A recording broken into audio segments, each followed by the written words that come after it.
বিসমিল্লাহিররহমানিররহিম। Chowringhee supermarket দোকান মালিক কল্যাণ সমিতি দ্বিবার্ষিক সাধারণ সভা ও নির্বাচন 2024 এই অনুষ্ঠানে সম্মানিত সভাপতি আল্লাহ মোহাম্মদ ইয়াকুব আলী ভাই উপস্থিত আছেন। আপনাদের এই দ্বিবার্ষিক সাধারণ সভা নির্বাচনকে নিয়ে যে অনুষ্ঠান যেটি ইতিমধ্যে হয়ে গেছে, সেই আপনাদের এই মালিক কল্যাণ সমিতির সভাপতি রফিকুল ইসলাম সহ বিভিন্ন পর্যায়ে অভিভাবক এবং আহমেদ, যিনি এই মালিক পক্ষের প্রতিনিধি, উপস্থিত রাজনৈতিক দল নেতৃবৃন্দ, উপস্থিত সদস্যবৃন্দ, সুধীমণির আসসালামু আলাইকুম। অনেক আগে 2004-5 সালে দিতে হবে, যখন আজম কাকা বেঁচে ছিলেন, আপনাদের এই সমিতি নিয়ে একটা অনুষ্ঠান আমার বাসা উল্টা দিকে একটা চাইনিজ রেস্টুরেন্টে উঠেছে। এরপরে আমার মনে নাই যে সদস্যদের নিয়ে কমিটি নিয়ে আমাদের তো 16-17 বছর তো আমাদের রাজনীতি ছিল।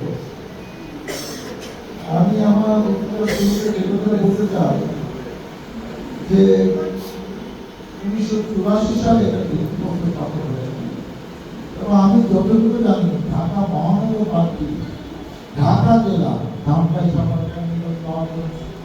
এইসবের মধ্যে এইটাই অন্তত একটি কোরআন পার্টি। আমি চ্যালেঞ্জে বলতে পারবো না।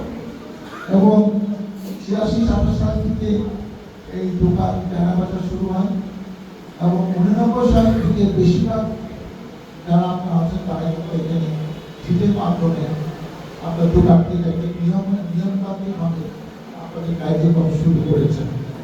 আজকে দেখেন এইটা সবাই নিঃসন্দেহে সাথে ঘোরার পথে ইউসুফ ভাইকে আমরা সবাই চিনি। আমার আব্বার সাথে একটা ব্যক্তিগত ভালো সম্পর্ক ছিল এবং আমরা যে ঘটনা রাজনীতি করি জাতীয়তাবাদী দলের পক্ষে উনি সবসময় সোচ্চার ছিলেন, নির্বাচনে কাজ করতেন, আমাদের অনেক সাহায্য সহযোগিতাও করেছেন। আমার ব্যক্তিগতভাবে আশাবাদী না ইনু সাহেবের খুব কাছে ঢুকছে। ইনু সাহেব যখন যে নির্বাচন করেছে স্বতন্ত্র দলীয় প্যানেলে, উনি হয়তো কম বেশি সেই জড়িতাও তাকে কাজ করতে হয়েছে কোনো সম্ভাবনা নেই। এবং আমার মনে আছে যে 2006 সালে এই বিশ্বকাপ 2002 সালে মারা যায়।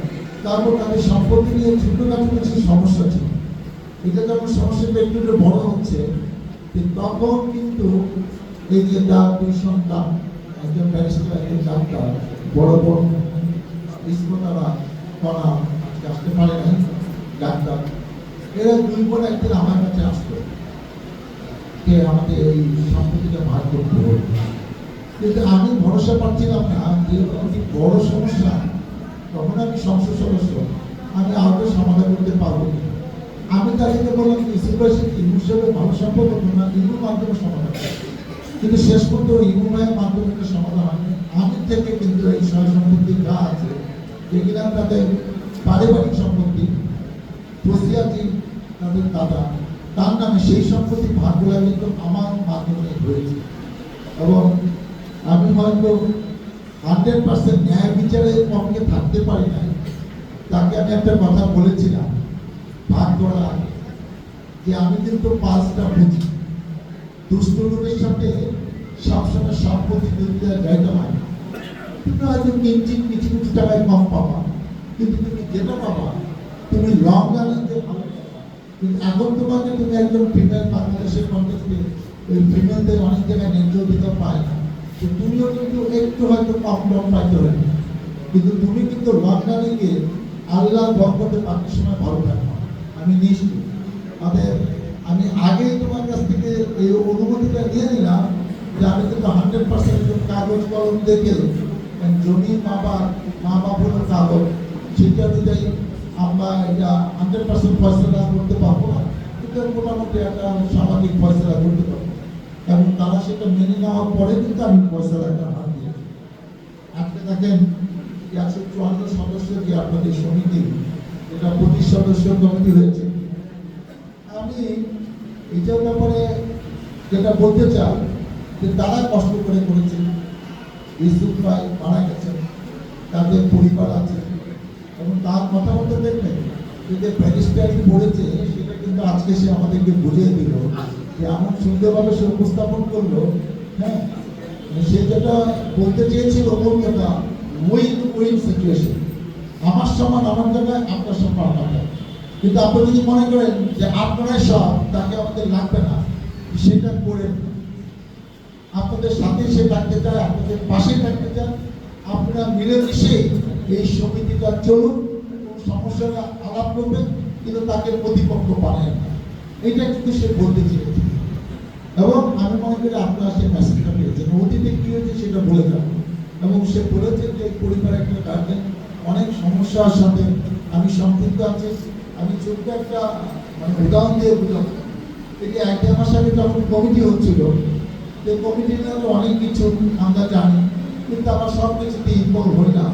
অনেকে আমাদের নামও ভাঙাতে চায় যে বাবু ভাই পাঠাইছে এমপি সাহেবের প্রতিনিধি, এইটা আমি তো এইসবকে কখন ভাঙাচ্ছে, এটা তার সাথে সাথে নিউজটা আসছে না, নিউজটা দিয়ে করে যেদিন চূড়ান্ত কমিটি করছে সেই সময় যে তার হাইট ছোট হতে পারে, তার মাথাটা ভর্তি, আপনারা চিন্তা করতে পারবেন না। ঢাকা বিশ্ববিদ্যালয়ে সে অনার্স মাস্টার্স পাস করে 2000 সালে, তারপরে সে রেজিস্টার করতে লন্ডন গেছে, 2009 সালে সে পাস করেছে। অর্থাৎ তাকে নেগলেক্ট করা কিছু না, ব্রিলিয়ান্ট স্টুডেন্ট, মাথা বড় শুধু করতে। সে আমার নাম্বার সেভ করে আছে, সে আমাকে একটা ইংলিশে অনেক সেন্সিটিভ কঠিন একটা মেসেজ, আমি একটা মেসেজটা পড়লাম, মানে মনে হচ্ছে মিটিং থেকে উঠে গিয়ে আমি এখানে চলে আসি, যে এমন সে মেসেজের দ্বারা বেশি 8-10টা একটা মেসেজের মূল থিম হলো, আপনি আমাকে কথা দিয়েছিলেন যে আওয়ামী লীগ যেভাবে চলছে এভাবে চলবে। অনেক জায়গায় অযোগ্য লোকরা আপনার সেন্টার নিয়ে অনেক জায়গায় দখল করে করবে, সেটা হবে না। একজন সদস্য না, এই সমিতির সদস্য না, সে একটা গুরুত্বপূর্ণ পদ পাবে, আপনার নাম মানে আপনার কাছে, এটা তো আমরা আশা করি না। যে হচ্ছে তার কি সদস্য, আমি না, আমার বাবার সদস্য। তুই বাবার সদস্য, তুই সদস্য কবে হবে? হয়তো 2-4 দিন আগে ট্রান্সফার হয়ে যাবে। আমি তো কমিটি হবে আজকে 2-4 দিন লাগবে, মানে এটা কোনো নিয়ম নেই। পারবে না, তোর বয়সের থেকে পরে হয়েছে, তুই গিয়া বল আমি হবো না, সরি বললাম। এবং আমরা সে একটা প্যানেলও বানাইছিল, যে সে কিন্তু প্যানেল সহ সরে গেল। এই যে দেখেন সে মেসেজ আমার টেলিফোন করে নাই, মানে সে রেগে থেকে আছে যে টেলিফোনে পাবে কি পাবে না, এটা মেসেজ দিয়ে দেওয়া। আমি সাধারণত মেসেজ গুলা হোয়াটসঅ্যাপে, মোবাইলে, এটা আপনার গুরুত্ব সহকারে রাতে ঘুমানোর আগে কিংবা গাড়িতে গেলে মেসেজ থেকে কি মেসেজ প্রয়োজনে তার সাথে কথা বলি, না হলে মেসেজে কাজটা করে দিই, তার সাথে কথা বলা দরকার। একজন নেতা কিছু গুণ থাকা দরকার, যারা উপকার করছে তারা জানে যে আমি কি করতে পারি। ওই যে বললাম একটা মেসেজে কি ক্যারিশমা, দেখেন মানে আমারও মেজাজ খারাপ হলে কি বলে, আমি আর তার সাথে কথা বলি, আমি কিন্তু কাজটা করে দিচ্ছি। এবং সবাই জানে যে না, এটা কেন হবে, ইলেকশন না হোক, সিলেকশনই হোক, কিন্তু যোগগুলো সিনিয়র লোক, যে লোককে অনেকে মানবে না, জানবে না, সে পলিটিক্যাল তকমা লাগে এটা হবে, এটা আমরা মানতে পারি। আর আমরা জানি যে শুনেন, সাভারের স্বাধীনতা যে দুটি কয়েক ধনী ব্যক্তি ছিল, তাদের মধ্যে পড়ে। আমার একটা আত্মজীবনীমূলক বই আছে, এক জীবনে আমি 1920 থেকে 2020 100 বছরের সাভা আসলে ইতিহাস, আমাদের পরিবারের ইতিহাস, বিএনপি রাজনীতি, কিছু কিছু বিশিষ্ট ব্যক্তিদের কিছু গুরুত্বপূর্ণ কথা, সেগুলো কিন্তু বইতে আছে। সেখানে কিন্তু ইউসুফ ভাইয়ের পরিবারের কথা 2-3 পৃষ্ঠা লেখা আছে, তারা কি করেছে, সামরিক কথা লেখা আছে। বাস্তবতা হলো, যারা খানদানি, গুড ফ্যামিলি, আগের থেকে ধনী, পড়াশোনা করেও একটা জায়গায় আসছে, তাদেরকে আমি সম্মান করতে চাই। আমি তো এটা পরিবারের কাছ থেকে শিখেছি যে কাকে কত সম্মান করতে হবে। ও পলিটিক্যাল পোস্ট আসে না আসে সেটাই ইম্পর্টেন্ট, তার যোগ্যতার জন্য তাকে সম্মান করতে হবে। এটি আমার পরিবারের শিক্ষা। তো সেই শিক্ষাকে কোনো কখনো ফোন করে মেসেজ করে মনে করে নিশ্চয়ই তার কোনো সমস্যা হচ্ছে, সেগুলো সামাজিক করছে, তাকে গুরুত্ব দিতে হবে। এবং বাস্তবতা হলো যে আমরা চাই যে পলিটিক্সের জায়গা, একটা দল ক্ষমতা আসবে, একজন এমপি মন্ত্রী চেয়ারম্যান আমার সাথে হবে, ঠিক আছে, কিন্তু যার যার সম্মান নিয়ে গেলে আমার করতে হবে। আওয়ামী লীগ যে স্টাইলে দেশটা চালিয়েছে এই স্টাইলে আগামীতে চলবে না আমরা বুঝি, কিন্তু এই মেসেজটা সবার কাছে থাকতে হবে, আপনারাও বুঝতে হবে, আমরা যারা নেতৃত্ব আমাদের করতে হবে। সেই জন্য আমরা যেটা বলতে চাই যে এই সমিতি নিয়ে আমার তিনটা পয়েন্ট। একটা হলো যে লোকে একটা প্রসঙ্গ বলেছে তার সমস্যাটা আমি জানি, তুমি আইসোটা যেখানে যে গোড়ায় সমস্যা এখানে আলাপ করে তোমাদের ফুটপাড়ার সমস্যাটা হিসেবে তোমাদের মার্কেটের সামনে কিন্তু যেটা আমরা যতটুকু করে দেবো। দ্বিতীয় হলো এইবার নির্বাচন হয়নি, কিন্তু আপনার নির্বাচনের মাধ্যমে জনপ্রতিনিধি সমিতি কমিটি করার চেষ্টা করবে, তাহলে যোগ্য লোক হবে। আরেকটা জিনিস হলো যে সারা বাংলাদেশে এখন কনসেপ্ট হলো দুইবারের বেশি কোনো পদে কেউ থাকতে হবে, এটা প্রধানমন্ত্রী পদ সভাপতি পদ। আরেকটা জিনিস হলো সেটা আপনার নিয়মকরণ করেন যে একটা লোক এইবার হবে 2 বছর পর বসে হইতেই থাকবে, এত যোগ্যতা দরকার নেই। অন্যদের সুযোগ দেয়, অন্যরাও আসে, অনেক যোগ্য লোক আছে, তাকে সুযোগ না দিলে চেয়ারে না বসে সে বুঝতে পারবে সে পারে কি পারে না, সে পারবে, তাহলে তো সুযোগই দিচ্ছে না। সুযোগটা দেওয়া হচ্ছে, দেশের মানুষ পরিবর্তন চায়, সেই পরিবর্তনের ঢেউ লেগেছে, আপনার ঢেউ পাচ্ছে না, আপনার ঢেউ পাচ্ছে। আমি সেটার জন্য অনুরোধ করি আগামী নির্বাচনে যে সভাপতি তার অগ্রণী ভূমিকা থাকবে, যে নির্বাচনের মাধ্যমে জনপ্রতিনিধি তাহলে যোগ্য স্বচ্ছতার সাথে নেতৃত্ব দিতে হবে।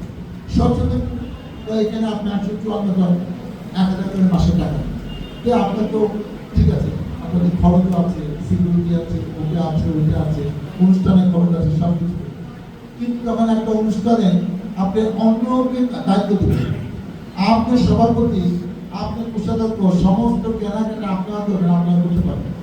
অন্য একজন খাবারের দায়িত্ব একজন, স্টেজের দায়িত্ব একজন, গিফটের দায়িত্ব একজন, এক একজন এক একটা করবেন, তাইলে এখানে সচেতন হয়, সে ভাউচার দেবে, সে টাকা নিয়ে কিনে আসবে। সভাপতির দায়িত্ব হলো সবাইকে দিয়ে কাজ করা, সভাপতির দায়িত্ব না যে সব কিছু মাতগুলি আমি এক হাতে করি, মাতগুলিটা ডিস্ট্রিবিউশন করতে হবে, তাইলে কেউ কষ্ট করবে। সব কমিটি পুতুল কমিটি যে সভাপতি সেক্রেটারি সব মাতগুলি করবে, আর বাকিরা সব পুতুলের মুক্ত থাকে দেখতে সবাইকে কাজে লাগাবে, যে যেটা ভালো করে থাকে সে কাজ করে, দরকারে প্রত্যেকটা সাব কমিটি করে দেবে। আপনার টেনশন নিয়ে আপনি এসে সুন্দর করে একটা পাঞ্জাবি করে বসে থাকবেন, আপনার সুন্দর সেট আপ আছে, এক একজন এক এক কাজ করছে, কোনো সমস্যা নেই, অনেক জায়গায়। এই যে আমি আজ যাবনের মাদ্রাসা জাকির মাদ্রাসা চমৎকার 3000 লোক বসে আছে, ছাত্র শিক্ষক, প্রচন্ড গরমের মধ্যে কেউ উঠছে না, এটা কোনো শিক্ষা, এটা তাদের ট্রেন আপ করা হয়েছে যে বসে বসে সমালোচনা শুনতে হবে, উঠে তাদের বিশৃঙ্খলা করা যাবে। সেই জিনিসটা আমরা অন্যের কাছ থেকে শিখি, ভালো জিনিস তো শিখতে হবে, আপনাকে কে শিখাবে? আপনার শিখার যোগ্যতা থাকলে আপনি শিখতে পারবেন, যোগ্যতা না থাকলে আপনি শিখতে পারবেন। এখানে অনেকে নতুন আছে যারা আজকে আমাকে আনুষ্ঠানিকভাবে সামনাসামনি প্রথম দেখছে, কিন্তু আমার নামটাও শুনেছে, আমার কথা মতো শুনেছে, সেজন্য আমি আমার পরিবার সম্বন্ধে একটু ক্লিয়ারলি না বলে থাকতে পারছি না, কারণ আমার রাজনীতি করি, সামনে নির্বাচনও করতে হবে, তো সেই প্রেক্ষাপটে কিছু কথা তাদের আগে জানা দরকার। আমি মির্জাপুর ক্যালকুলেটে পড়াশোনা করি, আমি 80 সালে সেখান থেকে ইন্টারমিডিয়েট পাস করেছি, আবার আমি সে মেডিকেল কলেজ 87 সালে bachelor medicine, bachelor of surgery, ওর তো মাস্টার ডিগ্রি আছে, আমাদের মাস্টার ডিগ্রি নাই, আর 2টা ব্যাচেলর ডিগ্রি আমরা 87 পাস করে, তারপর 2 বছর ট্রেনিং নিই পিজিতে, তারপর বিসিএস পাস করে 5 বছর সরকারি চাকরি করেছি। প্রথমে ইগনাতে কিশোরগঞ্জ, যেটা হাওড়া এলাকা, এখানে 1.5 বছর ছিলাম, কোনো ইলেকট্রিসিটি না। এবং আজও একটা ঘটনা আমি বলতে দেখি, আজকে এটা বললে সময় লাগবে। তারপর সাভার হেলথ কমপ্লেক্সে 93 আসলাম, এখানে এসে সাভারের মানুষ আমাকে পলিটিক্সে ঢুকিয়ে দিল। তারপর 96-এ 5 জানুয়ারি রিজাইন করে সরকারি নিয়ম হলো সরকারি চাকরি, যেটা ফার্স্ট ক্লাস গেজেট অফিসার, রাষ্ট্রপতির আদেশ ক্রমে সিনিয়র সহকারী সচিব আমাদের চাকরিটা, আবার পদত্যাগ করলে রাষ্ট্রপতির আদেশ ক্রমে সিনিয়র সহসভাপতি, সিনিয়র সচিব, সিনিয়র সহকারী সচিব সেটা গ্রহণ করে। 5 জানুয়ারি পদত্যাগ করে আমি আমি 12 জন সংসদ সদস্য হলাম। তারপর আবার 2008 সালে দ্বিতীয়বার সংসদ সদস্য হলাম। 2008 সালে নির্বাচন করেছি, 18 সালে নির্বাচন করেছি। তার নির্বাচন করার জন্য কি হয়েছে না হয়েছে এটা বলতে চাই না। এখন আমি 3বার জেল কেটেছি। আমার নামে মাত্র 53টি মামলা। শুনছি সরকার বলছে মামলা নাকি থাকবে না, কবে থাকবে না সেটা জানি না। আমি মনে মনে কি আল্লাহ মারা যাওয়ার জন্য মামলা নিয়ে আমার কবরে না দেখতে হয়, মামলাগুলোর জন্য আগেই শেষ হয়ে যায়। আমার বাবা 35 বছর 1943 থেকে 88 সাল পর্যন্ত আশুলিয়া ইউনিয়ন স্বাধীনতার পর ইউনিয়নটা ভাগ হয়ে যায়। আশুলিয়া বিয়ার ইউনিয়নের চেয়ারম্যান ছিল কন্টিনিউয়াস 9 বার। তারপর 79 সালে উনি কিন্তু ধানশিষ মাহাকানি এলাকার সংসদ সদস্য হয়েছে। এবং মজার ব্যাপার 73 সালে এই মোরাঞ্জনের বাবা আনোয়ার জঙ্গে এমপি ছিলেন, তার সাথে মূল কন্টেস্ট করেছিল আমার বাবা কোরেগাঁও মাকানি মুজাফর নামে। উনি 90 সালে মারা যায়। 91 বিএনপি ক্ষমতায় আসে। 86-88 সালে কিছু বিএনপি ইলেকশনে যায় না। আমার ছোট ভাই বিপ্লব বিহার ইউনিয়নের 2বার চেয়ারম্যান ছিল এবং 1বার ভাইস চেয়ারম্যান ছিল 14 সালে, তার আগে 2বার চেয়ারম্যান ছিল। আমার আপন করে হাজবেন্ড হুমায়ুন ভাই আশুলিয়া ইউনিয়নে 1984 থেকে 2011 27 বছর একটানা চেয়ারম্যান ছিল। আমরা একটা রাজনৈতিক পরিবারের সন্তান। কারণ শেখ হাসিনা তো আমাদের ঘরে ঢুকিয়ে দিচ্ছে যে তখন রাজনীতি করার দরকার নাই, আমরা গরু ছাগলকে দিয়ে রাজনীতি করাবো, নেতৃত্ব করাবো, চাঁদাবাজি করাবো। উনি ওনার মতো করছে করে উনি পালায় টালায় চলে গেছে। মাঝখান থেকে আমাদের 15-16-17 বছর হারিয়ে গেছে। সেটার কথা আমরা বলতে চাই। আর বাস্তবতা হলো যে আমরা আমাদের কাছে খারাপ জিনিসগুলো শিখছি, আমরা একদম ভালো জিনিস করতে চাই। একটা অনুষ্ঠানের মূল ব্যাপার কি টাইম ম্যানেজমেন্ট। 80% অনুষ্ঠানের টাইম ম্যানেজমেন্ট। অনুষ্ঠানটা কখন শুরু হবে, কখন শেষ হবে, নামাজের সময়টা কখন। একজন মুসলমান যে দেশের 90% উপর মুসলমান, সে নামাজের সময়টা কিন্তু বিরতি দিতে হবে, আর নামাজে আগে শেষ করতে হবে।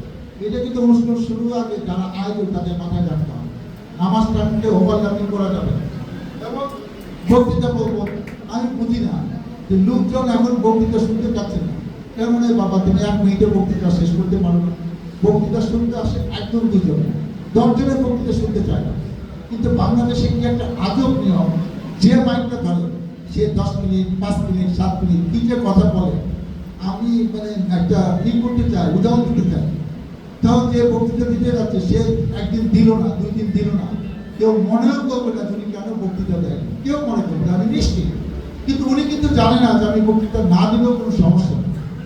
ওনার বক্তৃতা কেউ শুনছেও না, যারা শুনতে চাচ্ছেও না, তারা কিছু গুরুত্বপূর্ণ কথা শুনতে চায় এই সমিতি নিয়ে, এই অনুষ্ঠান নিয়ে, কিংবা ভবিষ্যতে আমাদের দিক নির্দেশনা কি, আমরা কীভাবে চলবো, নতুন কোনো মেসেজ আছে কিনা, নতুন কিছু করণীয় আছে কিনা। সেরকম কিছু না থাকলে যে কোনো বক্তৃতা মানুষ শুনে।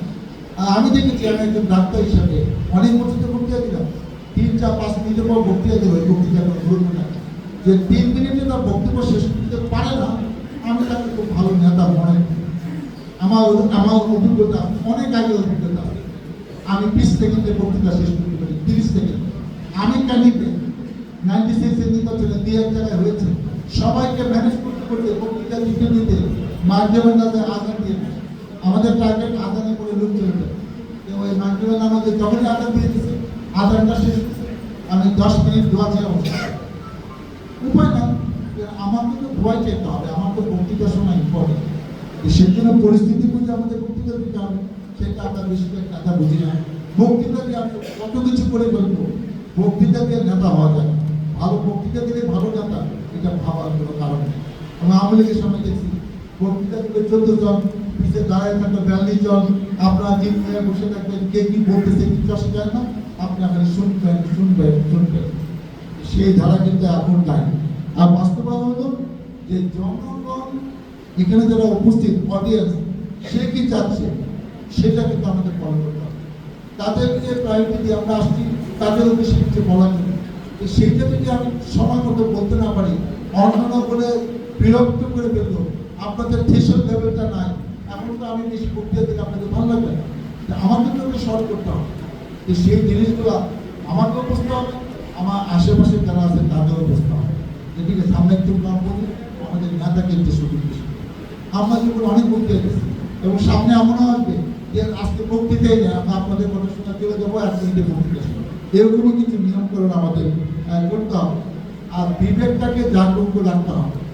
অতীতে 15-16 বছর আমি নেতাদের কোনো বিবেক দেখিনি, এবং আমি অনেক ঘটনা জানি কারণ তার আশেপাশে দিয়ে একজন এমন অত্যাচার করছে, ওই নেতার কাছে বিচার দেওয়ার সাহস নেই, এবং বিচার দিলে কোনো ব্যবস্থা নেয় না। একজন নেতা অনেকের কাছে জিম্মি হবে, চিকিৎসা নেতা, আমি তাকে নেতাই মনে করি। একটা সাধারণ মানুষ তেল করে বলছে ভাই আমার এটা করতেছে, সেই নেতা যদি ব্যবস্থা নিতে না পারে তাকে আমি নেতা মানি না। কিসের ভোট? সে তো ভোটে হয় না। নেতাকে সব ব্যবস্থা নেওয়ার ক্ষমতা থাকে, সে তার আত্মীয় হোক, তার আপন ভাই হোক, তাকে কাজ করতে হবে। তোমার কিন্তু অনেক সমস্যা আছে, তুমি ওখানে যাওয়া, ওইটা বলা কাজ যে নেতার নাই তাকে আমি নেতা মানি না। আমি মনে করি সে নেতা সমাজ নেতা মানে তোমার ওই কোয়ালিটি থাকতে হবে, যে কোনো কিছু ব্যবস্থা নাও। একজন চাঁদাবাজি করবে, তাকে তুমি বলতে পারবে না সে অনেক গুরুত্বপূর্ণ পদে আছে, সে তোমার আত্মীয়, মানেটা কি? তোমাকে জনগণ করতেছে না, তোমার কাজটা কি? তোমাকে যদি জনগণ ভালোবেসে যোগ্য হিসেবে ভোট দিয়ে থাকে, সব কিছু দায়িত্ব তোমাকে করতে হবে। পরিশেষে আমি একটা গল্প বলে আমার বক্তব্য শেষ করছি। গল্পটা নেলসন ম্যান্ডেলাকে নিয়ে। এই ভদ্রলোক 27 বছর জেলে ছিল। আর আন্দোলনটা ছিল যে ওই দেশে সাদারা শুধু ভোটার, সাদাদের পার্সেন্টেজ ছিল 29%, 30%, 31%। কালোরা হলো 55 থেকে 60% ভোটার, আরো অন্য অন্য গোষ্ঠী আছে। কিন্তু 1948 সালে কোনো নিয়ম বানাইছে যে ব্ল্যাক পিপলরা দক্ষিণ আফ্রিকা ভোট দিতে পারবে, অথচ ব্ল্যাকটাই বেশি। আজকে দেশের লোক 90% মুসলমান, এবং মুসলমানদের না দিয়ে হিন্দুদের সব জায়গায় বসা, কিন্তু মুসলমানরা মানতে। সেই আন্দোলন বর্ণ বৈষম্য, বর্ণ বিদ্বেষী আন্দোলন কিন্তু নেলসন ম্যান্ডেলা করল। সরকার বাধ্য হইয়া সেই শেখ হাসিনা মতো তাকে জোর জবরদস্তি করে 62 সালে ঢুকে, এবং 63 সালে তাকে রায় দিয়ে দিল যাবজ্জীবন কারাদণ্ড, এবং তাকে এমন কঠিন জায়গায় রবিন দ্বীপ, একটা আটলান্টিক মহাসাগরের মাঝখানে 4 দিকে পানি, সেই দিকে তাকে 27 বছর থাকতে হয়েছে। সারা বিশ্বের চাপে তাকে 89 সালে তাকে মুক্ত করে। কন্ডিশন হলো যে কালোরা ভোটার হবে এবং সে ইলেকশন করলে ইলেকশন করতে পারবে। আগে ছিল কোনো গুরুত্বপূর্ণ জায়গায় কালোরা বসতে পারবে, এবং সে তারপর 93-তে তাকে নোবেল পুরস্কার দেন, এবং 94-এ সে কালোদের প্রতিনিধি হয়ে প্রেসিডেন্ট নির্বাচন করে এবং বিপুল করে সে বিজয়ী হয়। আমার গল্পটা এখন থেকে যে প্রেসিডেন্ট হওয়ার পরে তার মাথায় ঢুকতো যে ব্ল্যাক পিপলরা অনেক কষ্ট করেছে, এদের সার্বিক অবস্থা দেখার জন্য সে মাঝে মাঝে আমাদের সেই খলিফারা নিয়ন্ত্রণ করতেন, রাতে অন্ধকারে বিভিন্ন বাড়িতে যেতেন, বিভিন্ন জায়গায় যে কে না খেয়ে আছে, কে কিরকম আছে। উনিও তার নিজস্ব 5-6 জন সিকিউরিটি লোক নিয়ে উনি ওনার মতো মাঝে মাঝে বিভিন্ন দোকানে, বিভিন্ন রেস্টুরেন্টে, বিভিন্ন বাড়িতে যেতেন খোঁজ খবর নেওয়ার জন্য। এরকম একদিন দুপুরবেলা 5-6 জন নিরাপত্তার লোক নিয়ে সে একটা গলির ভিতরে ছোট্ট একটা রেস্টুরেন্টে আসলে এখানে অবস্থা দেখা যায়। সে দোকানের যারা কর্মচারী তাদের সাথে কথা বললো, ওখানে যে ম্যানেজার তার সাথে কথা বললো, তারপর একটা জায়গায় বসে সে খাবারে অর্ডার করল। দূরে দেখে একজন মানুষ, বয়স্ক মানুষ বসে চা খাচ্ছে। তার সিকিউরিটি লোককে বললো যে ওই লোকটাকে আমার এখানে নিয়ে আস। সেই লোকটা সাদা, হোয়াইট ব্ল্যাক, তার টেবিলে নিয়ে আসলো। ওই লোকটা ভয়ে কাঁপতেছে। তা বলে যে খাবার অর্ডার দেন, সবার সামনে দেন। ওই লোককে বললেন যে আপনি খান। ওই লোকটা খাবার খেতে পারতেছে। নেলসন ম্যান্ডেলা সিকিউরিটি লোকটা বলতেছে, তা উনি খুবই অসুস্থ, উনি তো মনে খাবার খেতে পারবেন, তা আপনাকে তাকে একটু বাসায় দিয়ে আসবো। নেলসন ম্যান্ডেলা বলছে কি আপনি কি খাবেন? উনি তাও কিছু বলেন না, বলে আচ্ছা ওনার খাবারটা প্যাকেট করে দেন। প্যাকেট করে উনি বললো যে আমার লোক খাবেন, আমার বাসার কাছে আমি যাবো। নেলসন ম্যান্ডেলা বলেছে না, আপনি আমার সিকিউরিটি লোক তাকে আপনাকে দিয়ে আসবো, আপনি যান। তারপর তাকে নিয়ে আসলো বাসায়, রেস্টুরেন্টের বাইরে গাড়ি পার্কিং, গাড়ি করতে লোক ওঠে না, বলবো যে না আমাদের রাষ্ট্রপতি কিন্তু সামনে গাড়িতে করে নিয়ে, গাড়িতে করে নিয়ে কাছেই পাশে ছিল 5 মিনিটের মধ্যে দিয়ে তারা ফিরে আসলেন। নেলসন ম্যান্ডেলা সামনে এখন তারা খাবার খাচ্ছে, বলে যে খাবারটা একটু পরে খাও, আমার কাহিনীটা শুনো। বলে যে এই লোকটা জেলে, আমার জেলার ছিল, আমি যখন তার কাছে কোনো আবদার করতাম, একদিন পানি চেয়েছিলাম, সে তার অন্য যেগুলো আছে সুপারভাইজার টুপারভাইজার তারা এসে আমার মুখে পেশাব করেছে। কখনো প্রচন্ড রোদের মধ্যে আমার হাত পা বেঁধে খালি গায়ে রেখে দিত ঘন্টা পর ঘন্টা, কখনো আমাকে পিটাই। এখন এই লোকটা তখন এখন আমার সামনে আসলে আমি এখন রাষ্ট্রপতি, সেটা বোঝাতে পারছে না। ইচ্ছা করে তাকে আমি একটা ক্ষতি করতে পারি, জেল করতে পারি, অনেক কিছু করতে পারি, কিন্তু ওই সিনগুলো তার মনে পড়ছে যে আমি এত বছর তাকে আমি কি পানিশমেন্টে দিয়েছি। শিক্ষাটা হলো যে আপনার ক্ষমতা থাকলে আপনি অনেক কিছু প্রয়োজন হবে, উপরে আল্লাহ আছে তো, একদিন সব কিছু বিচার হবে। যেটা যুক্তি সেইটুকু আপনার হস্তক্ষেপ করেন। আপনার বিশাল ক্ষমতা দিয়ে দিয়েছে এমপি, মানে সব কিছু সে যা বলবে সামনে, আপনি রাজাও না বাদশাও না, জনগণ আপনাকে ভোট দিয়ে বানিয়েছে 5 বছরের জন্য। তাদের আপনি এমন ক্ষমতা দেখেন না, জনগণ সত্যিকারে ভোট দিলে এরা কেউ দ্বিতীয়বার জীবনে হতে পারে, জনগণ ভোট দিতে পারে না, সেই জন্য তারা বাবা হয়েছে। নেলসন ম্যান্ডেলাও আত্মজীবনী লং ওয়াক টু ফ্রিডম, সেই বই থেকে পড়ে এইটুকু আমার উপলব্ধি হয়েছে যে যারা বাড়াবাড়ি করে তাদের বিচার কিন্তু অনেক বিচার কিন্তু এই দেশে হয়, এবং এই সরকারের সেই কাজে কিন্তু শুরু হয়েছে। আজকে আর রাজনীতির কথা বলবো না, আমরা সবাই যেন এইসব বিখ্যাত ব্যক্তিদের কাছ থেকে শিখি, নিজের জীবনটাকে করি এবং সেইভাবে নেতৃত্ব দিই। নেতৃত্ব মানে কর্তৃত্ব না, নেতৃত্ব মানে টেক কেয়ার। আপনার সেবক, যেটা ইসলাম আমাদেরকে শিখাইছে, সেই সেবকের দায়িত্ব নেয়। আমি রাজা না বাদশা, আমি যা বলবো তাই হবে, এরকম ভাবে যে নেতৃত্ব দেয় তার নেতৃত্ব বেশি দিন থাকবে না বলে আমি মনে করি। আপনারা ভালো থাকেন, ইনশাআল্লাহ আপনাদের সাথে আমি আছি, পাশে আমি। কোনো সমস্যা নেই, আমার সাথে আপনারা আলাপ করতে পারেন, সমিতি কমিটি নিয়ে, আমার কোনো আপত্তি নেই। এইখানে বসে আলাপ করবো, আমার বাসায় যেতে হবে। আমাকে বলবেন আমাদের কিছু কথা আছে, এইখানে আপনাদের রুমে বসে চাকে থেকে আলাপ করবো, তাতে আমার কোনো আপত্তি নেই। আমরা চাই আপনারা ভালো থাকেন, এমন কিছু করেন যাতে এই কমিটির কথা অনেকদিন মনে রাখবে, এই সভাপতির কথা, এই কমিটির কথা, ইনোভেটিভ কিছু করেন, পুরানো জিনিস ভুলে যান। এই মামলাটা আমরা দিয়ে কোনো সলিউশন হবে, আপনাদের সমস্যার সমাধান হবে। যে যৌক্তিক দাবি সেটা কেন মানবে না, আমি মনে করি মানবে। তারপরে আমিও বলবো, আমিও থাকবো।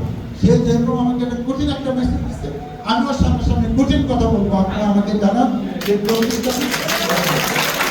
আপনারা সবাই মিলেমিশে এই সমিতি কমিটি মানে মালিক পক্ষের বিরুদ্ধে লোক, এই কনসেপ্ট এখন থেকে থাকবে না।